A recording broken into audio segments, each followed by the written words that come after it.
Hello ആഗ്നസ്മിൻ്റെ പുതിയ എപ്പിസോഡിലേക്ക് എല്ലാവർക്കും സ്വാഗതം. ഞാൻ അവിഗ്ന. അപ്പോൾ എല്ലാവരും ഞാൻ പുറത്തിറക്കി വിട്ടിട്ടുണ്ട്. എല്ലാവരും ഇന്ന് പുറത്തുള്ളത്. കഴിഞ്ഞ വീഡിയോയിൽ കുഞ്ഞാറ്റനെ ഇവർ മാത്രം കൊണ്ടുപോകുന്നപ്പോൾ പറയുന്നുണ്ടായിരുന്നു എന്താ ഇവരെ മാത്രം കൊണ്ടുപോകുന്നത്, ബാക്കി ആരെയും എന്തേ കൊണ്ടുവരാനേന്നൊക്കെ. അപ്പോൾ ഞാൻ എല്ലാവരെയും ഇന്ന് കൊണ്ടുവന്നിട്ടുണ്ട്. ഓക്കെ, അപ്പോൾ നമ്മൾ ഇന്നത്തെ വീഡിയോയിൽ ചെയ്യാൻ പോകുന്നത് ബാക്കി ആ പെയിൻറ്റിങ്ങിൻ്റെ കണ്ടിന്യൂഷനാണ്. എങ്ങനെയാണ് കുഞ്ഞാറ്റന് അല്ലെങ്കിൽ ഒരു ബജ്ജി പോലത്തെ ബേർഡിനെ എങ്ങനെ നമുക്ക് ആക്രിലിക് യൂസ് ചെയ്ത് ഡീറ്റെയിൽ ചെയ്യാമെന്നാണ് നമ്മൾ നോക്കാൻ പോകുന്നത്. അപ്പോൾ കഴിഞ്ഞ വീഡിയോയിൽ നമ്മൾ ഇതുവരെയാണ് പറഞ്ഞ് നിർത്തിയത്. അതായത് ആ ബ്രാഞ്ച് എങ്ങനെയാണ് ചെയ്യുന്നത്. നമ്മൾ ലീഫും ബാക്ക്ഗ്രൗണ്ടും ഫ്ലവേഴ്സും കംപ്ലീറ്റ് ചെയ്തു. അപ്പോൾ എന്നോട് ഒരു കുട്ടി ഡൗട്ട് ചോദിച്ചിട്ടുണ്ടായിരുന്നു, ഫ്ലവേഴ്സ് കുറച്ചും കൂടി സൂം ചെയ്തിട്ടൊന്ന് ചെയ്ത് കാണിക്കുമോ എന്നുള്ളത്. അപ്പോൾ എന്തായാലും ഒരു ഫ്ലവർ ചെയ്യാൻ ബാക്കിയുണ്ടായിരുന്നു. അപ്പോൾ അതൊന്ന് ജസ്റ്റ് എക്സ്പ്ലെയിൻ ചെയ്ത് തരാം. അപ്പോൾ ഇത് ഫ്ലവർ ചെയ്യാൻ ബേസിക്കലി എന്താ ചെയ്യുന്നത് വെച്ച് കഴിഞ്ഞാൽ, ഞാനിപ്പോൾ ഇതിനകത്ത് ഈ ഫ്ലവർ ചെയ്ത് കംപ്ലീറ്റ് ഒരു ബേസ് കോട്ട് അടിച്ചിട്ട് അതിനകത്ത് പെറ്റലിനെ ഡിവൈഡ് എടുക്കുകയാണ് ചെയ്തത്. കഴിഞ്ഞ വീഡിയോയിൽ ചെയ്തതെന്ന് പറഞ്ഞത് ഓരോ പെറ്റലിനെ മാത്രം ഡീറ്റെയിൽ ചെയ്തെടുത്തിട്ട് കംപ്ലീറ്റ് ചെയ്തു. ഏത് മെത്തേഡാണ് നിങ്ങൾക്ക് ഇഷ്ടമാണെന്ന് വെച്ചാൽ അത് ചെയ്യാം. ഇപ്പം ഞാനിവിടെ ഇതിങ്ങനെ ചെയ്തു എന്നേ ഉള്ളൂ. അപ്പോൾ ഇത് ചെയ്യുമ്പോൾ നമ്മൾ ഇത് ബേസ് കോട്ട് അടിച്ച് കഴിഞ്ഞാൽ നമ്മൾ ഓരോ പെറ്റലിനെ കൺസിഡർ ചെയ്തിട്ട് അതിൻ്റെ ഹൈലൈറ്റും അതിൻ്റെ ഡാർക്ക് ഷെയ്ഡും കൊടുക്കുക. അപ്പോൾ ഹൈലൈറ്റ് ഒരു പെറ്റലിനെ എടുക്കുകയാണെങ്കിൽ അതിൻ്റെ അറ്റത്തേക്കുള്ള ഭാഗത്ത് കുറച്ച് ലൈറ്റ് ഷെയ്ഡും അകത്തേക്കുള്ളത് കുറച്ച് ഡാർക്ക് ഷെയ്ഡിലാണ് വരിക. അപ്പം അങ്ങനെ അതിനനുസരിച്ചിട്ടാണ് നമ്മൾ കളർ കൊടുക്കുന്നത്. അപ്പോൾ ലൈറ്റ് ഷെയ്ഡും ഡാർക്ക് ഷെയ്ഡും എവിടെയാണ് വരുന്നതെന്ന് പറഞ്ഞു കഴിഞ്ഞാൽ ജസ്റ്റ് മിക്സ് ചെയ്തിട്ട് നമുക്ക് അടിക്കാവുന്നതേ ഉള്ളൂ.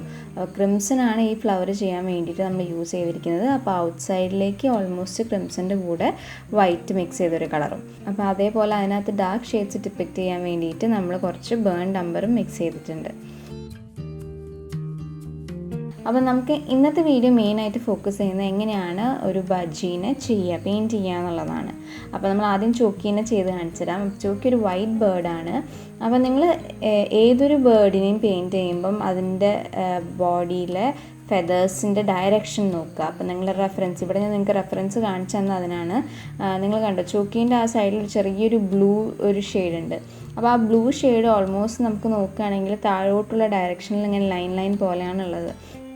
അപ്പം അതുപോലെ ആ മൂവ്മെൻറ്റ് എങ്ങനെയാണോ അതിനകത്ത് എങ്ങനെയാണോ മൂവ്മെൻ്റ് ഉള്ളത് അതേപോലെ തന്നെയാണ് നിങ്ങൾ പെയിൻറ്റും ചെയ്യേണ്ടത്. അപ്പോൾ അങ്ങനെയാണെങ്കിൽ നമുക്ക് ആ ഒരു എഫക്റ്റ് കിട്ടുള്ളൂ. എന്ന് വെച്ചാൽ അതൊരു ഫെദറാണ്, അത് ആ ഡയറക്ഷനിലാണ് എന്നുള്ള രീതിക്ക്. അപ്പോൾ അതിന് വേണ്ടിയിട്ടാണ് നമ്മൾ അതിനകത്ത് എങ്ങനെയുണ്ടോ അതുപോലെ തന്നെയാണ് നമ്മൾ പെയിൻറ്റ് ചെയ്യേണ്ടത്. ഇപ്പോൾ ലീഫ് ചെയ്തപ്പോൾ ഞാൻ പറഞ്ഞിട്ടുണ്ടായിരുന്നല്ലോ, ലീഫിൽ എങ്ങനെയാണ് വെയിൻസ് വരിക അതുപോലെയാണ് നമ്മൾ ആ ഡയറക്ഷനിലാണ് നമ്മൾ ബ്ലെൻഡ് ചെയ്യേണ്ടത്. അപ്പോൾ ഇതിങ്ങനെ ചെയ്യുക. അപ്പോൾ ഇതിങ്ങനെ ചെയ്യുമ്പോൾ ഇതിനകത്ത് അൾട്രാമറൈൻ ബ്ലൂ ആണ് യൂസ് ചെയ്തിരിക്കുന്നത്. അൾട്രാമറൈൻ ബ്ലൂവിൻ്റെ കൂടെ കുറച്ച് വൈറ്റ് മിക്സ് ചെയ്തിട്ടാണ് ആ ഒരു ഏരിയ ചെയ്തത്. ഇനി ചോക്കി ഒരു വൈറ്റ് ബേർഡാണ്. അപ്പോൾ വൈറ്റ് ബേർഡിൻ്റെ ഷെയ്ഡും ഒരു ഇങ്ങനെ ഫെദറിൻ്റെയൊക്കെ ഒരു ഡിഫറൻഷ്യേറ്റ് ചെയ്യാൻ വേണ്ടിയിട്ട് നമ്മൾ ഒരു ഗ്രേ ഷെയ്ഡാണ് യൂസ് ചെയ്യുക. അപ്പോൾ ഗ്രേ ഷെയ്ഡ് മിക്സ് ചെയ്യാൻ വേണ്ടിയിട്ട് വൈറ്റിൻ്റെ കൂടെ കുറച്ച് ബ്ലാക്ക് ഇടുക. അപ്പോൾ അത് നിങ്ങളിപ്പം അറിയില്ല, ഡൗട്ട് ഉണ്ട് എന്നതാണോ ഷെയ്ഡ് അങ്ങനെയൊക്കെ ഉണ്ടെന്നുണ്ടെങ്കിൽ ആദ്യം ഒന്ന് കളർ മിക്സ് ചെയ്ത് വെക്കുക. എന്നിട്ട് ഇതിൻ്റെ മുകളിൽ ഡാർക്ക് ഷെയ്ഡ് മിക്സ് ചെയ്യേണ്ട, ഭയങ്കര ഡാർക്ക് ഷെയ്ഡ് ആദ്യം തന്നെ പോയി മിക്സ് ചെയ്യേണ്ട. കുറച്ചൊരു ലൈറ്റ് ഷെയ്ഡ് മിക്സ് ചെയ്ത് നോക്കിയിട്ട് ടെസ്റ്റ് ചെയ്ത് നോക്കുക. ഓക്കെ, ഇത് മാച്ച് ആവുന്നുണ്ടോ, ഇത് തന്നെയാണോ എന്നുള്ളത്.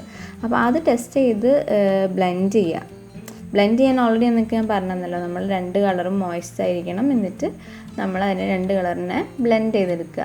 അപ്പം ബ്ലെൻഡ് ചെയ്യുകയെന്ന് പറയുമ്പോൾ അവിടെ സംഭവം നമ്മളവിടെ ഒരു ഡെഫിനിഷൻ കൊടുത്തുകൊണ്ടിരിക്കുകയാണ്. അതായത് ആ ഫെദറിൻ്റെ അങ്ങനെയാണ് എന്നുള്ള ഡെഫിനിഷൻ കൊടുത്തുകൊണ്ടിരിക്കുകയാണ്. പക്ഷേ അതേസമയം ഭയങ്കര ഡാർക്കും അല്ല.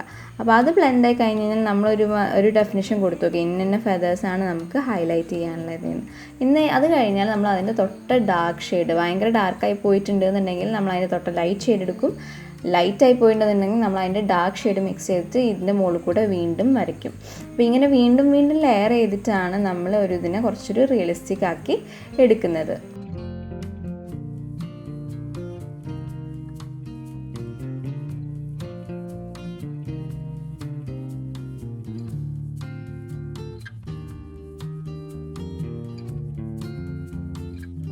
അപ്പോൾ ചോക്കീനെ ഞാൻ കംപ്ലീറ്റ് ചെയ്തു. എന്ത് ചതിയാണ് കാണിച്ചതെന്ന് ചോദിക്കുന്നുണ്ടല്ലേ, അതൊന്നുമില്ല. ചോക്കി ഒരു വൈറ്റ് ബേർഡല്ല, അതിൽ കാര്യമായിട്ട് എക്സ്പ്ലെയിൻ ചെയ്യാനൊന്നുമില്ല ഞാൻ.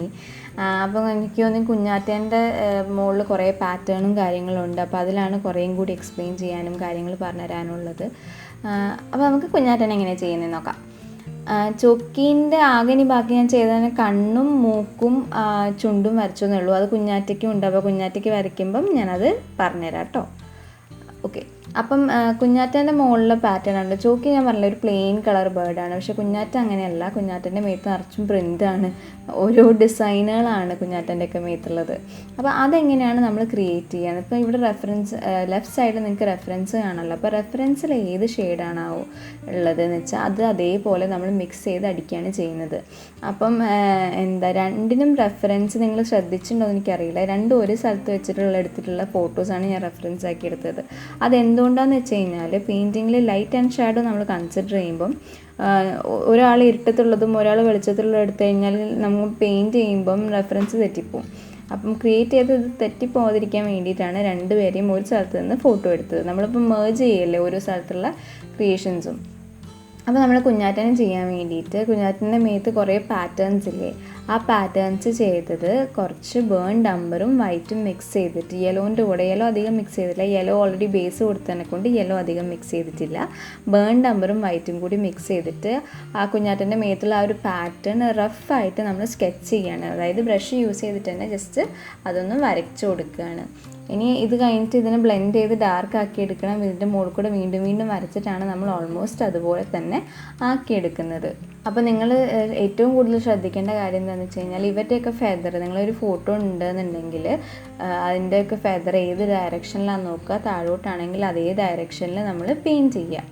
ഓക്കെ, ഇനി നിങ്ങൾ ഈ വീഡിയോ ബാക്കി ശ്രദ്ധിച്ച് കാണുക. കാരണം സെയിം മെത്തേഡാണ്, ഇനിയൊന്നുമില്ല. നമ്മൾ റെഫറൻസ് നോക്കുക, അതിനകത്തുള്ള കളർ മിക്സ് ചെയ്യുക, ഇതിനകത്തേക്ക് ചെയ്ത് കൊടുക്കുക, അത് തന്നെയുള്ളൂ. അത് വേറെ ടെക്നിക്കുകളോ വേറെ ഒന്നും ഞാൻ യൂസ് ചെയ്തില്ല. ലെയറിങ് ടെക്നിക്ക് മാത്രമാണ് യൂസ് ചെയ്തിട്ടുള്ളത്.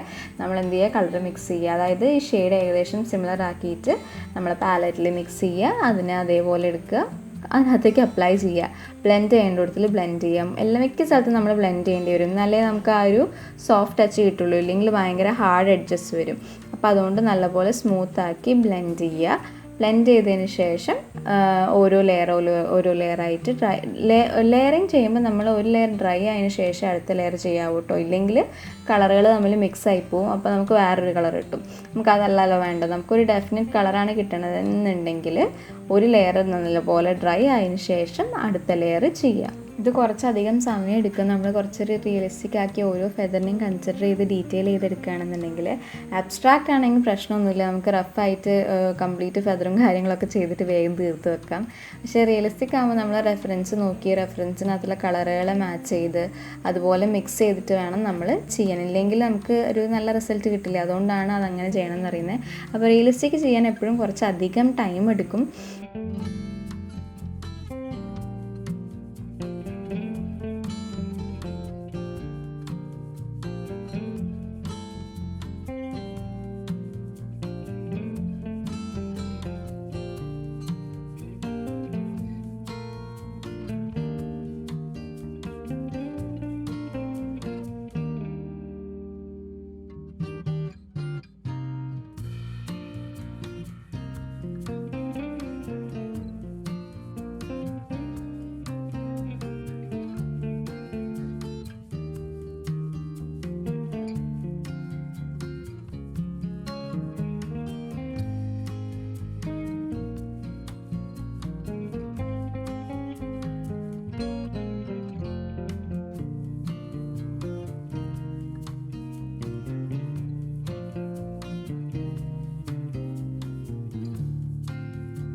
അപ്പോൾ റിയലിസ്റ്റിക് ചെയ്യണമെന്നുണ്ടെങ്കിൽ കുറച്ചൊരു പേഷ്യൻസ് വേണം. നമ്മൾ സമാധാനമായിട്ടിരുന്നിട്ട് ഓരോ റെഫറൻസിൽ ഓരോ കളറും മാച്ച് ചെയ്ത് അതിനെ മിക്സ് ചെയ്തിട്ട് വേണം നമ്മൾ ഡീറ്റെയിൽ ചെയ്യാൻ. അപ്പം ഇങ്ങനെ റെഫറൻസ് വെച്ചിട്ട് നമ്മൾ മിക്സ് ചെയ്ത് ഡീറ്റെയിൽ ചെയ്യുമ്പോൾ നമ്മളെ കളർ മിക്സിങ്ങിനകത്തുള്ള കുറച്ചൊരു വിവരമൊക്കെ നല്ലപോലെ അധികം കേട്ടോ. കാര്യം നമ്മൾ ഓരോന്നിനും മാച്ച് ചെയ്ത് ഇങ്ങനെ കളർ മിക്സ് ചെയ്ത് ടെസ്റ്റ് ചെയ്ത് നോക്കുകയല്ലേ. ഇത് എന്താ പറയുക, ഇങ്ങനെ ആരും പറഞ്ഞുതരൊന്നുമില്ല ഇന്നതാണ് മിക്സ് ചെയ്യേണ്ടത്. നമ്മൾ മിക്സ് ചെയ്ത് ടെസ്റ്റ് ചെയ്ത് നോക്കിയിട്ടാണ് നമ്മൾ ഡീറ്റെയിൽ ചെയ്യാൻ വേണ്ടിയിട്ട് കളർ ഉണ്ടാക്കുന്നത്. അപ്പോൾ അങ്ങനെ നിങ്ങൾ എത്രത്തോളം പ്രാക്ടീസ് ചെയ്യുന്നോ നിങ്ങളെ മിക്സിങ് കപ്പാസിറ്റി അധികമാവുകയുള്ളൂ. അപ്പം ഈ വീഡിയോ നിങ്ങൾക്ക് യൂസ്ഫുൾ ആയെന്ന് വിചാരിക്കുന്നു. അപ്പോൾ അടുത്ത വീഡിയോ കാണുമ്പോഴേക്കും ടാറ്റാ ബൈ.